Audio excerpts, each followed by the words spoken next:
There's an old saying from a long, long time ago. I believe it goes something along the lines of, nobody hates Star Wars more than Star Wars fans. And it's probably true. However, it's easy to just label an entire fan base as impossible to please. But when you really look into the problems a lot of fans had with the sequel trilogy, I personally think a lot of the criticism is warranted. There were a lot of mistakes made along the way to creating the sequel trilogy. Hey guys, welcome back to the show, and here we are, by popular demand.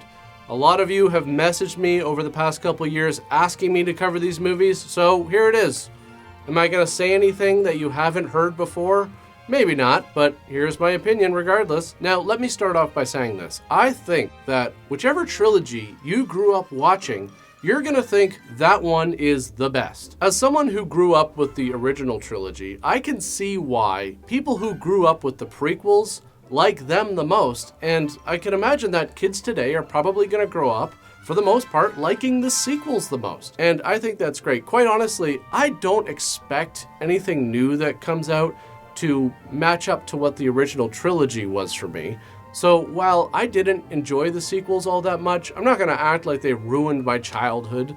Nothing can take away from the enjoyment that I got from the original trilogy. In fact, I'll go so far as to say that Rogue One actually added to it. I think part of the reason people feel so passionately about Star Wars is because, again, these are movies they loved as kids. So there's a link between the movies and remembering what it was like to be a kid. George Lucas once talked about how by the time the prequels came out, the generation that grew up with the original trilogy, who were well into adulthood, were the ones criticizing it the most. Yet kids seem to love those movies. And that makes perfect sense. I mean, Star Wars was always intended for kids. One thing I will give Disney a lot of credit for is recognizing that there are a lot of older fans of this franchise and making content that is aimed more towards that demographic. I actually loved Rogue One and The Mandalorian, and not just because of the references to the original movies. I actually feel that Rogue One expanded on A New Hope in a way that I never even thought was possible. It had a story that was a bit more mature, the tone was darker because we all knew what it was leading up to, and in the end, it was a movie about sacrifice. It had a lot of themes that adults could really connect to. But in terms of the three trilogies, there is a big difference between them. And I'm not just talking about how they were made and when they were made, but the stories they were trying to tell and the characters they introduced. Now, when The Force Awakens came out, I made a quick video talking about my thoughts on it, but I never made any more videos talking about the movie since then. And quite honestly, at the time, I was trying to stay optimistic. The movie definitely had some problems, but I was trying my best to reserve any harsh judgment until all three movies had been released. I've watched these movies multiple times now, and as a big Star Wars fan myself, I really wanted to enjoy them, but the truth is, I just don't really like these movies. Now, let me just say that if you enjoyed the sequel trilogy, that's great. I'm glad there are people out there that found enjoyment out of this trilogy, and there are parts of these movies that I think are really well done. But I also think that Disney made a lot of mistakes with these movies, and I'm gonna go through why I think that is. When Disney acquired Lucasfilm in 2012, they were about to begin production on a movie that would add to a franchise with a fan base spanning over 35 years. Keep in mind, this is the entertainment business. Disney didn't spend $4 billion to acquire Lucasfilm because they thought Star Wars was cool. They saw a major money-making opportunity, not just in ticket sales, but in the cash cow that is merchandise. And make no mistake, they would have made a ton of money making a brand new trilogy, telling an all-new story with brand new characters. But remember, they just spent $4 billion on this. And I think Disney knew the best way to maximize the return on a new Star Wars movie is to not only make a movie introducing all new characters, but to try and appeal to older fans as well, by bringing back the old characters. I think this is one of the main problems with the sequel trilogy, because while it might be a nice thought to try and make something that appeals to and satisfies the entire fan base, I think that borders on impossible. Now, for me, the Skywalker saga was done with Return of the Jedi. I was satisfied. I didn't really need to see anything more with those characters. But again, Disney knew that bringing back the characters from the original trilogy and continuing the Skywalker saga was the best way to get fans interested. And they were right. The only problem is that the result, in my opinion, was a movie that heavily relies on nostalgia and things that have already been done. The Force Awakens is a movie that takes so much from A New Hope that ultimately, I think it fails to really carve out its own identity in the franchise from a story perspective. There were some really big moments in this movie that obviously stand out, but they were surrounded by so many more moments that made you sit there going, wait, didn't they already do this? I felt that in The Force Awakens, the character I was most intrigued by was Finn. I liked the idea of taking a stormtrooper and humanizing them, making them an individual, a character. In terms of a villain, you can't just have another Darth Vader because obviously you're never going to be able to outdo that character. So we have Kylo Ren, a character who wants to be Darth Vader, but clearly isn't. In many ways, this makes for a very interesting character because he's trying so hard to be something he's not. There's a lot of internal conflict. And I really want to credit the writers for taking a gamble on this because in the beginning, it was really hard to tell whether or not this was going to work out in the end. I don't think Rey is a terrible character, but in the end, I think they could have developed her a lot better. The original Star Wars follows a story structure known as the monomyth, otherwise known as the hero's journey, which is covered in the book, The Hero with a Thousand Faces. It's a story that's been told over and over again throughout the years, but we always love to see it. There are many different parts to it, but I'll just mention a few and see if this sounds familiar. The story usually starts off with the main character going about their regular day, when suddenly there's a call to action, which they initially refuse. You must learn the ways of the Force, if you're to come with me to Alderaan. Alderaan?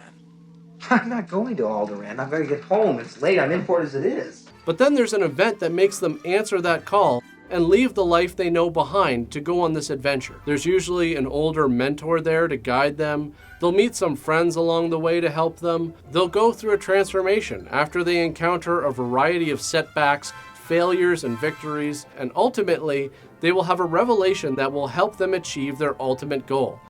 Use the Force, Luke. Then they'll return home changed forever. Now, again, this story has been told to us many, many times before. You might not have even noticed it. And why is that? Well, I would like to suggest that one of the reasons we always find this story interesting is because there's many parts to it that we relate to on a human level, and other parts that we want in our own lives. Escaping the mundane, teachers, friends, adventure, self-discovery, and of course, victory. The Force Awakens applies the hero's journey to Rey, and it also applies elements of it to Finn as well. There is no fight against the First Order, not one we can win. What about BB-8? We're not done yet. We have to get him back to your base. I can't.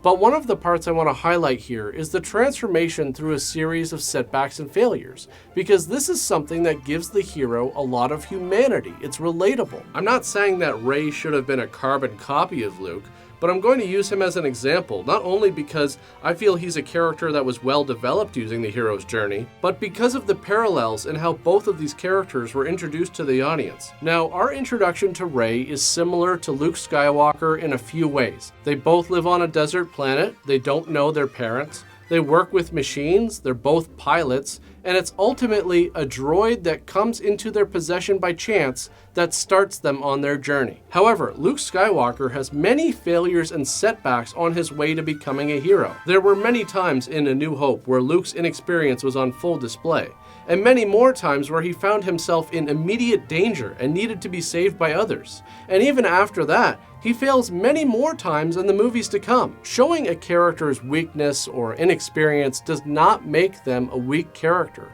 In fact, it's crucial to the development of the hero. Now, I'm trying to be as fair as I possibly can here. I'm fine with her being able to fix the Millennium Falcon and understanding the mechanics because of her experience with scavenging parts from Imperial ships and being a pilot. This was part of her introduction to the audience. But beating Kylo Ren in a lightsaber duel is a pretty big stretch for me, because even though you could argue she might have had training with her bow staff and he was injured, Kylo Ren has been trained specifically in fighting with a lightsaber. So we're told that Kylo Ren and a few of his buddies were able to slaughter a bunch of Jedi Knights, but he struggles with someone who doesn't even have any training. It's clear that Rey is strong with the Force, but being strong with the Force and knowing how to use it are different things. Rey is also somehow able to use Jedi mind tricks, and even though she witnessed Kylo Ren using the Force, Again, she doesn't know how to use it, at least to our knowledge. Luke used the Force at the end of A New Hope to help him destroy the Death Star, but he was introduced to it by a Jedi Master,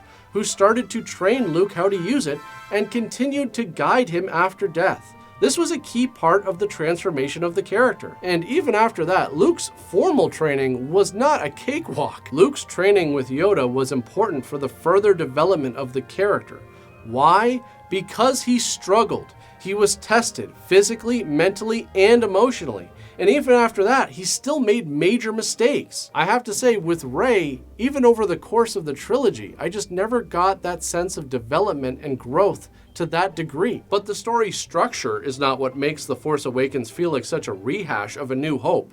It's because the movie tries to replicate so many of the story details. The droid carrying crucial information, the villain hunting down that information, the massive evil army, going to a cantina full of aliens looking for help, the villain capturing one of the main characters and interrogating her, the giant battle station used to destroy other planets, infiltrating that battle station, the villain killing the elder character while the main character watches in shock, and finally destroying the battle station. Now, I personally don't think it was a good idea to do what was basically another Death Star, but I understand why they did it. They wanted to have a major immediate threat for the other characters to have to deal with. It gives you a second storyline apart from Rey's journey to find Luke Skywalker, and it gives the movie a space battle with a big explosion at the end. I would argue that if they would have kept the same structure and didn't replicate so many of the story details from A New Hope, it would have been a more enjoyable movie, and it wouldn't have felt like such a rehash. However, I think replicating so many of the details was what Disney was going for. After all, this was their first Star Wars movie,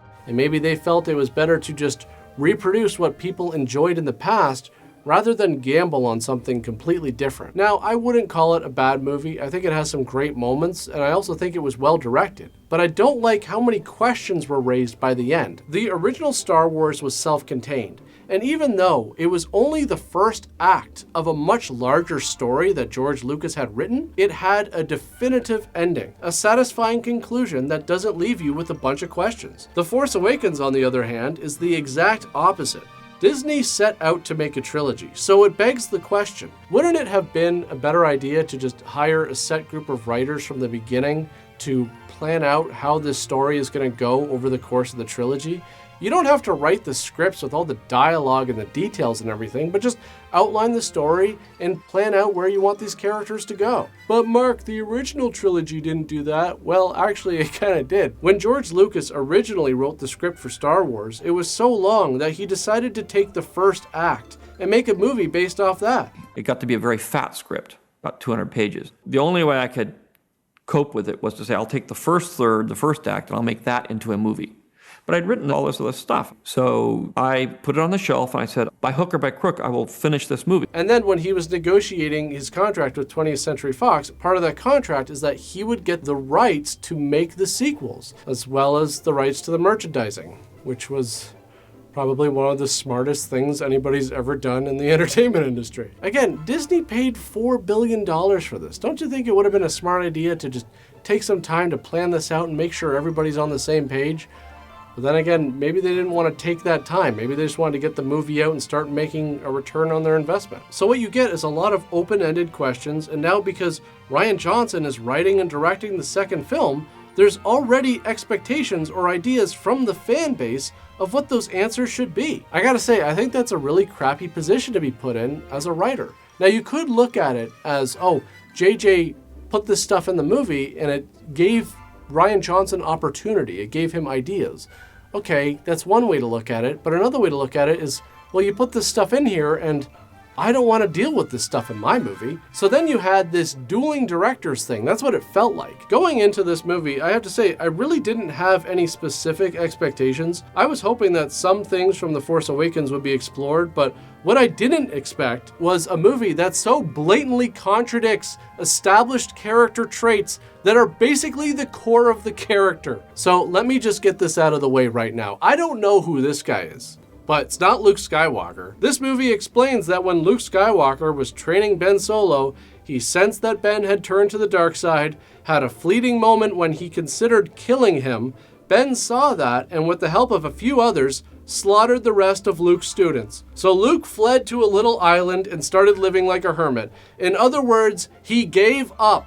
Yeah, I don't think so. And this is not the same thing as when Yoda and Obi-Wan went into hiding. They were betrayed and hunted down by an army. This is Luke's nephew. And if we've learned anything about Luke Skywalker over the course of every movie he's been in, it's that he does whatever he can to help his friends and his family at any cost. He didn't run and hide when they attacked the Death Star and he watched everyone else get blown to smithereens. He didn't pull a U-turn and pack it up when they were fighting the Imperial walkers and his partner got killed. And even after his snowspeeder got shot down, he still went after this thing. When Luke sensed that his friends were in trouble on Cloud City, he immediately left to go help them, even against the advice of Yoda and Obi-Wan Kenobi, two Jedi Masters. He even went up against Vader, a fight that he had no chance of winning. And then after Vader kicked his ass, cut off his hand, and revealed that he was his father, Luke was like, okay, I'm gonna take my chances falling down this pit rather than give up and join you. And then I'm gonna get a new hand and come at you again. Right after I rescue my friend from this fat tub of garbage, Luke voluntarily knocked on death's door when he faced the Emperor because he wasn't going to give up on his father. He was so convinced there was still good in him. A Sith Lord. And now you're telling me that 30 years later, as a Jedi Master, he gives up on his nephew who he's training? Now, I know what you might be thinking. Throughout this movie, Luke mentions multiple times about how he felt he failed Ben Solo, and it was devastating. And throughout this video, I've been talking about how failure has been an important part of Luke's development. And you're right, except here's the difference. Every other time Luke failed, there was something tied to that failure, something that came right after that eventually led him to victory. And that something is called persistence. I'm also curious as to how Ben turned to the dark side. How did this happen? I mean, Ben was born after the fall of the Empire. He's the son of Han and Leia, and he was being trained by Luke, a Jedi Master. So I think it's fair to say that Ben was surrounded by the light side of the Force for most of his life. So how did a Sith like Snoke get close enough to turn him to the dark side? I'm serious, I'm not just being critical here. I would actually like to see that. And even though it was a fleeting moment of instinct, the idea that Luke would even consider killing his own nephew is ridiculous in my opinion. I've seen some people try to justify it by using the example of Luke's moment of rage in Return of the Jedi, but not only was Luke much younger and much less experienced, but this was during a fight after Vader threatened to go after Leia. And with this, I just don't understand how it happened so suddenly. Luke even said he sensed darkness building in Ben and saw it during moments in his training. So why didn't Luke address this earlier? Now, I really didn't know what to expect from Luke going into this movie, but again, this just seems so contrary to what the character was built upon. People seem to be very split on this. And look, Luke obviously has his flaws, as he should. And I understand what Rian Johnson was trying to do, but based on everything else Luke has faced in the past, it feels inconsistent with the character that this would be the thing to break him to such a huge degree, since he has gone up against much bigger threats than this and succeeded. And you don't even have to study the character, just watch the movies. Here's a quick look at the evolution of this character and the courage of his convictions in the face of incredible adversity compared to how he's portrayed in this movie. I want to learn the ways of the Force and become a Jedi like my father. I'm Luke Skywalker. I'm here to rescue you. I won't fail you. I'm not afraid. And bring order to the galaxy. I'll never join you! I will not turn, and you'll be forced to kill me. Never. I'll never turn to the dark side. You failed, Your Highness. I am a Jedi, like my father before me. Go away! I can appreciate that Rian Johnson wanted to bring his own ideas and maybe take some things in a new direction, but this movie felt like the beginning of the dueling directors, where J.J. Abrams planted some ideas with The Force Awakens, and then Rian Johnson just threw them out the window in favor of what feels like a movie that's constantly trying to surprise the audience. Now, when I first saw this movie, I was really excited to see what Rian Johnson was going to bring to the franchise, but very quickly into the movie, I found myself thinking, well, that's weird. It started in literally the first 10 minutes with the bombing scene. Now, here's the thing. In most sci-fi movies, there are things such as gravity on spaceships and explosions in space that wouldn't happen in real life. But we accept them with the idea that these spaceships have some sort of gravity technology in them, and as for the explosions, well, that just makes the action more fun. I mean, who doesn't love explosions? But there are some things that are universally understood, such as there not being any gravity in open space, as well as no oxygen. So in this scene, you have a ship dropping bombs on another ship. Now, the explanation that I read for this is that, oh, well, the bombs are magnetic. Okay, that's fine. But what about the remote? That is literally falling into open space. And speaking of open space, this character is just lying here, breathing in space. But that's nothing compared to what I consider to be the dumbest moment in all of Star Wars. I don't care how force sensitive someone is. The idea that someone could be sucked out into space, hang out there for a while, and then just fly back into the ship is so incredibly stupid. I can't believe they went through with it. But again, this is another one of the surprise twist moments that this movie is riddled with. Oh, you thought Leia was dead? Well, surprise, she's not. She's just gonna fly back into the ship and everything's all good. You thought Luke was going to accept Anakin's lightsaber? Well, surprise, turns out he hates that shit now. You thought that based on her being strong with the Force and her abilities with the lightsaber that Rey was going to be related to someone important? Well, surprise, no. Her parents were nobodies. Wave after wave of twists constantly. Take Finn, for example. The guy finally has a fight with Captain Phasma.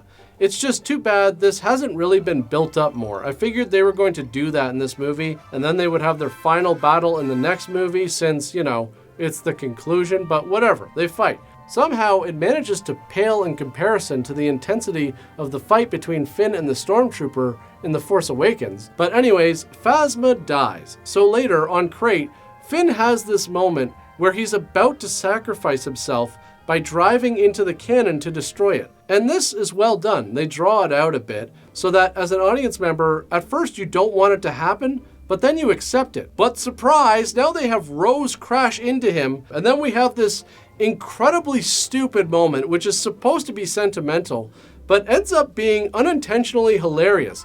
Not just because of how stupid the dialogue is, but because in the background, the First Order uses the cannon and blasts open the door. So now the Resistance is totally exposed. Advance. No quarter. No prisoners. Okay, people, you heard the man. No prisoners, which means kill everybody. These two should be pretty simple. They're right in front of us. They're right there. It's pretty crazy how that even happened. I mean, if that speeder would have kept driving right into the cannon, it probably would have destroyed it. And then I don't know how we get through that door.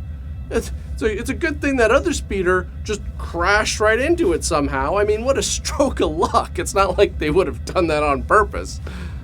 Oh, wait, what are they doing now? Are they making out? What the? Okay, you know what? Just open fire. Actually, you know what? Can I push the button? I've always wanted to do that. Please? Please? Aside from Rey on the island with this guy, the other storyline has the other characters involved in what can only be described as the O.J. Simpson chase in space. It feels as if they looked at other Star Wars movies and said, wow, there have been some great chases in Star Wars. But what if we did a chase that was super long and super boring? I really don't have much else to say about it. The only good part is the end, in my opinion. Also, this whole thing with Rose and Finn going to Canto Bight, isn't this supposed to be kind of a time-sensitive mission? So why do we have this scene where they're just kind of hanging out and Rose is talking about how much she hates rich people? Hey, you know what I hate? The idea of being murdered in space while my two friends who are supposed to be helping me are on another planet, taking in the sights and talking about stuff that really isn't that important right now. So after The Force Awakens introduced us to Snoke and made him pretty intimidating, He isn't really developed at all. He just ends up being a discount version of the Emperor. And again, to me, it felt like Rian Johnson took another one of J.J. Abrams' ideas and just said, no, how do I get rid of this? And to be clear, he had every right to do that. This was his movie. And the thing is, I have enjoyed Rian Johnson's work in the past. Brick, Knives Out, Looper, I love those movies. And this movie, I do feel, was well directed. But from a writing perspective, I just don't think it stacks up. But Mark, you criticized The Force Awakens for being too similar, and now you're criticizing The Last Jedi for being too different. Look, I'll give Rian Johnson credit for not making a rehash of The Empire Strikes Back. And it's not that this movie is too different. In fact, there's some parts of it that I enjoyed. But as an audience member, I didn't enjoy the writing that felt like it was constantly trying to fool me. And as a Star Wars fan, I didn't enjoy how it dealt with some of the ideas put forth in the last film, and I definitely think the character of Luke Skywalker was completely mishandled. So the movie was polarizing with fans. Some people loved it, some people hated it, so Disney brings back J.J. Abrams. And even though J.J. Abrams apparently said that he loved the script for The Last Jedi, this movie still feels like damage control to me, where J.J. Abrams tries to undo some of the things that Rian Johnson did. Kylo Ren destroyed his helmet? Okay, well, we're just gonna patch it back together again. They destroyed Anakin's lightsaber? Okay, well, we're just gonna patch it back together again. Snoke is dead? Okay, well, let's bring back Emperor Palpatine. And this is my biggest problem with this movie because, again, just my opinion, but bringing him back undermines one of the most important moments in all of Star Wars, and arguably the most important moment in the original trilogy, Vader's redemption. Up until The Force Awakens, the Skywalker saga as a whole was really the story of Anakin Skywalker, and the character arc was completed fittingly when he destroyed the person who lured him to the dark side and turned him into Darth Vader. The act of killing Palpatine also killed Darth Vader in the figurative sense. Now, some could argue that the act of killing Palpatine was more important than Palpatine actually dying. But I don't know, something about bringing him back just takes away from it for me. There was some real finality there in that scene when we watched him fall down the reactor shaft and explode. And now that finality has been erased. I also think that the character of Emperor Palpatine is much too important to be shoehorned into this final movie. It feels like damage control, as if after The Last Jedi they really didn't know where to go with this, so they just resorted to trying to replicate the end of the original trilogy. We've already done this. Rey's major weakness seemed to be the unknown identity of her parents. And it's clear that this crucial part of the character that could reveal so much about her and answer the questions as to why she was so strong with the Force and able to use it without proper training was something that J.J. Abrams and Rian Johnson saw differently. J.J. wanted them to be somebody. Ryan wanted them to be nobody. And then the final answer we get from J.J. Abrams is, well, they were technically nobody, but Rey's parents were somebody.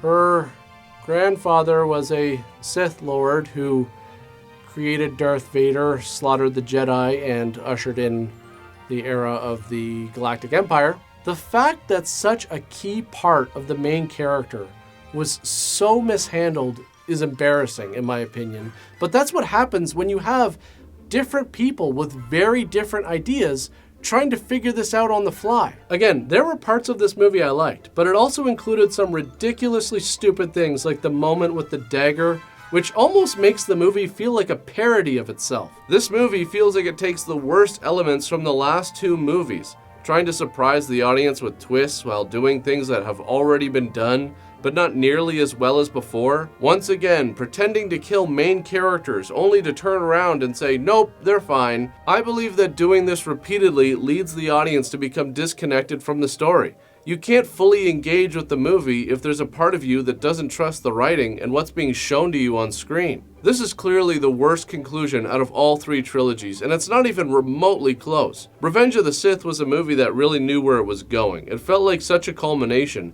and used the audience's knowledge of the story from the original trilogy to help showcase really intense conflicts and dramatic moments. Return of the Jedi had its flaws, but again, it was a satisfying ending to the story of Darth Vader, with not only the completion of his character arc, but Luke's as well. And the irony here is that this movie undermines that conclusion while trying to basically do the exact same thing. So really, it's undermining its own ending as well.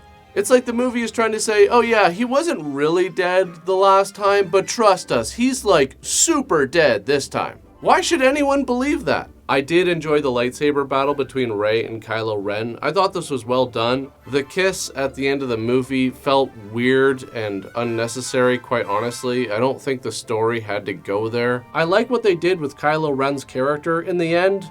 I felt he was the most compelling out of all of them, which is unfortunate because I think the others had a lot of potential. But I don't think Finn nor Poe were developed very well at all past the first movie. And again, making Rey a Palpatine feels like a Hail Mary pass that only ends up adding insult to injury. Looking back, if I could describe the entire sequel trilogy with one word, it would have to be inconsistent. And unfortunately, that was Disney's biggest mistake. I have my problems with the prequel trilogy, but the one thing I'll say is that at least George Lucas was consistent with the story that he wanted to tell over the course of those 3 movies. And I also think he did a really good job of expanding the universe and giving that trilogy its own identity. Quite honestly, even though I didn't enjoy this trilogy as much as I had hoped I would, I have still enjoyed some of the other things Disney's done with Star Wars, and honestly, I hope they keep making movies, even if they don't appeal to me, because at least it might get a younger generation interested in the Star Wars universe. By the way, for those of you entering the contest, the code word for this video is DICE, so there you have it. Be sure to post your thoughts in the comments on these movies if you'd like, but that's pretty much it for this one. As usual, thanks for watching, guys. I'll see you all next time. Hey Kai, you might have noticed my scar here. Yeah, got this bad boy on the weekend. It's actually, you know what? It's actually, wow, you have one that's almost the same. That's crazy. Honestly, I never even noticed it, man. Like, looks totally badass though. But yeah, I got this on the weekend. Was that this cantina? You've probably never been there though. It's like 2-3 systems over. And yeah, so I was there, and there was this guy, probably a Jedi, actually. And you know how it goes. I had to teach him a lesson.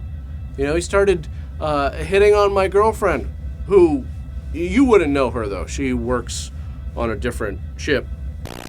But yeah, there's this rumor going around that this is actually, fake. Like I gave this to myself. It's just ridiculous. So, if you hear anybody talk, and just feel free to tell them, no, it's not true, totally real. He's a super cool guy, he wouldn't do that, we're really good friends. You see how nobody received a threat at any point during that criticism? The fan base is just so charged up, and it leads to people doing really stupid things, like harassing directors, harassing actors. You gotta relax. Alright, well, I'm gonna go get something from the lunchroom, probably like a bagel. You want anything? Just let me know. Just holla at your boy. Me.